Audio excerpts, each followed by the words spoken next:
All right, so peace, guys. So if you look at the topic and objective for today, our last thing that we need to talk about in Unit 1, it's on angles of triangles, similar triangles, and direct measurement. So our central question says, how do you find missing angles of triangles, and how do you use similarity to find the corresponding sides of triangles? So as usual, let's go ahead and start with vocabulary. The first thing says, a blank is formed by three line segments that intersect only at their endpoints. And that's going to be a triangle.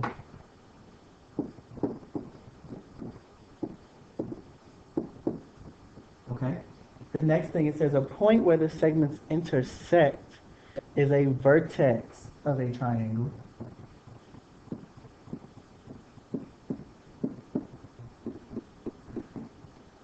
And the third thing that we have, it says every triangle also has three angles, and the sum of their measures of the angles is 180 degrees. So hopefully this is a review. So just like we talked about before, we want to solve the missing angles of triangles. So in example 1, it says find the value of x. So if all of my all of my angles in my triangle are going to equal 180 degrees, I can go ahead and make an equation for that. So I know that one angle is going to be 32 degrees, plus another one which is 24, but I don't know what the last one is going to be equal to. But I know altogether they have to equal 180 degrees. So easily I can go ahead and solve that equation. So the first thing I need to do is go ahead and combine like terms. So if I'm looking at 32 plus 24, that gives me 56 plus x equals 180. So in order to solve that, that's that one-step equation, 56 is being added to x. So in order to undo that, I need to subtract on both sides. So x is going to be equal to 124 degrees. So we're using that knowledge of how to solve equations in order to find the missing angles of my triangles. Let's look at example 2. Example 2 says to find the value of x. So I know that one of my angles is going to be 55 degrees. All right. This little this little box right here means that it's a right angle. So that means that that angle is equal to 90. And I don't know what the third is equal to. So once again, I have my equation. So 55 plus 90 plus x equals 180.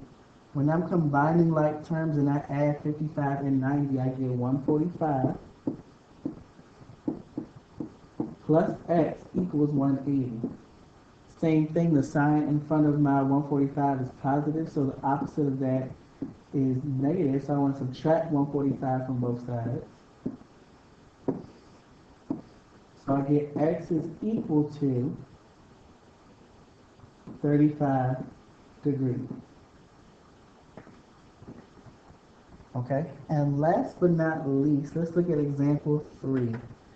Example 3 tells me to find the value of x, but this time it also wants me to find the measure of each angle.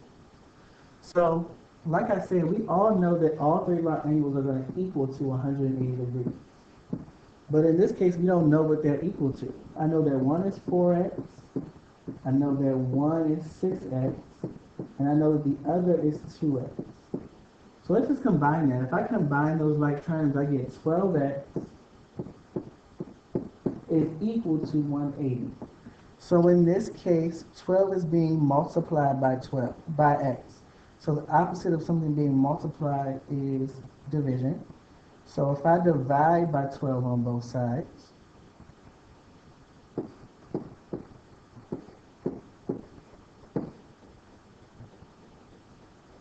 I should get that x is equal to 15.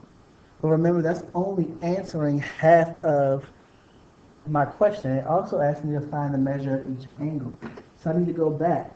My first angle is 4x. So instead of x, we know that x is 15.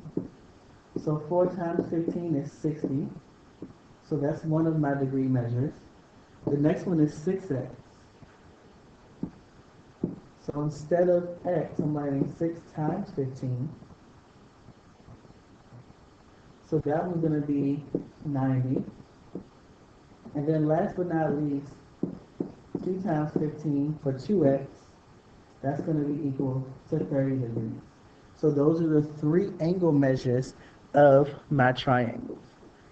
Let's keep working. Let's look at the next vocab that we have. So the next thing that I have, it says supplementary angles. So we talked about this before, but supplementary just means that the angles add to 180 degrees.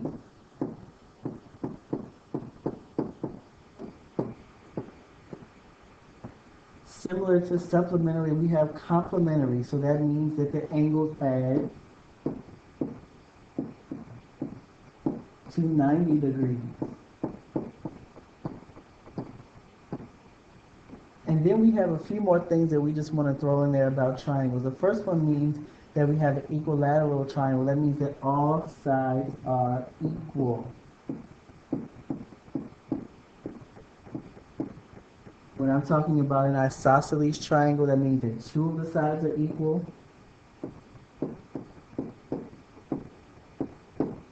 And then a scalene triangle, none of my sides are equal.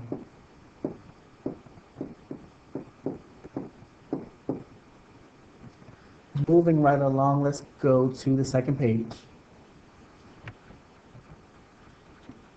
So looking at the second page, still a little bit more vocab. It says blank allows you to use properties of similar polygons to find distances or lengths that are difficult to measure directly. The definition for that is going to be indirect measurement.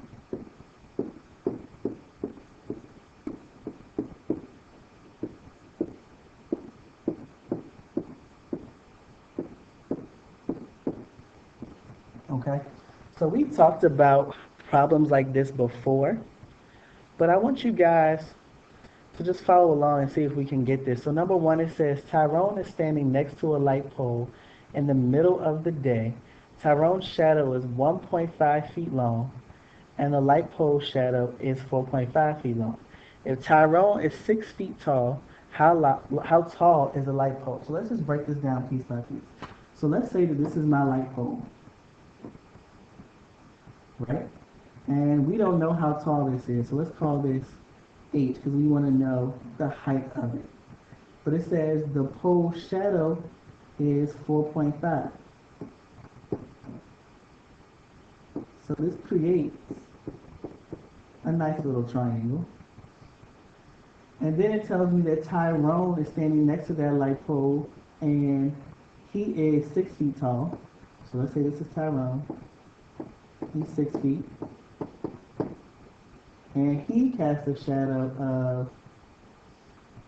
of 1.5.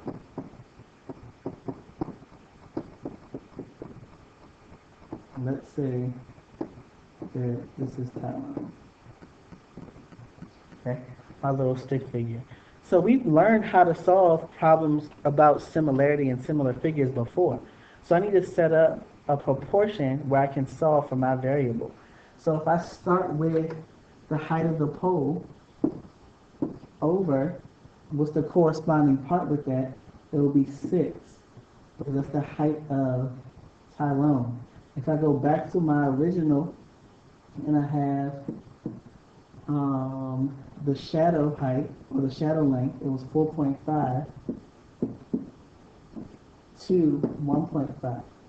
So remember, when I'm solving these problems, I have to cross multiply.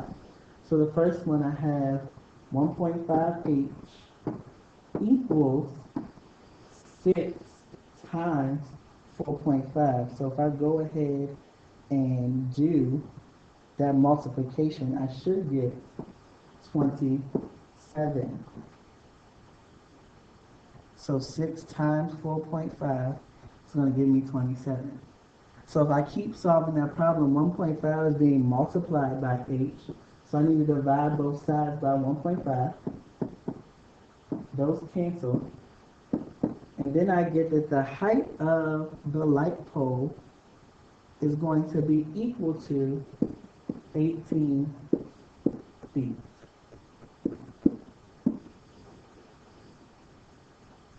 So the height of the light pole is going to be 18 feet. Let's take a look at number two. Number two talks about monuments. It says a statue casts a shadow of 30 feet long, and at the same time, a person who was 5 feet tall casts a shadow that is 6 feet long. So let's say that my person is right here, and this person is 5 feet, and they cast a shadow that is 6 feet long. So they create a nice little triangle. And then my monument, let's say that on my statue,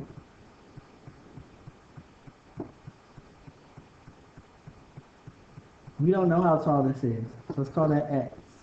All right? And it casts a shadow that is 30 feet long.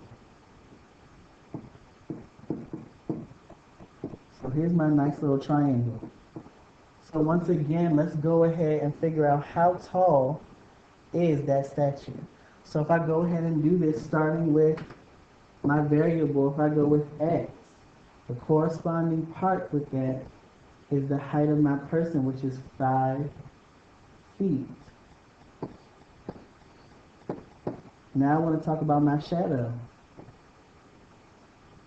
So if my shadow is 30 feet, the corresponding part is 6 feet.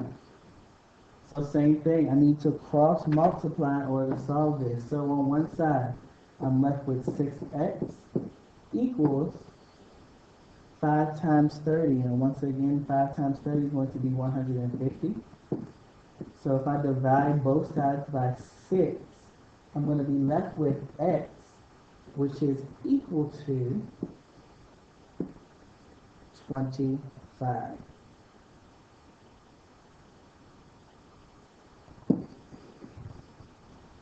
All right, so x is going to be equal to 25. What I want you guys to do is, I want you guys to try example 3 on your own, and I'm going to check that in class tomorrow. Example 4, we're going to leave blank for now, and then we'll also do that together in class, and we'll have a discussion. What I want you guys to do is to go ahead and look at your questions on the left-hand side, and I want you guys to write a summary for both the front and the back. Remember, in order to get full credit for your homework, you need to go ahead and write that summary. Once again, we talk about say, do, mean summaries. What do my notes say?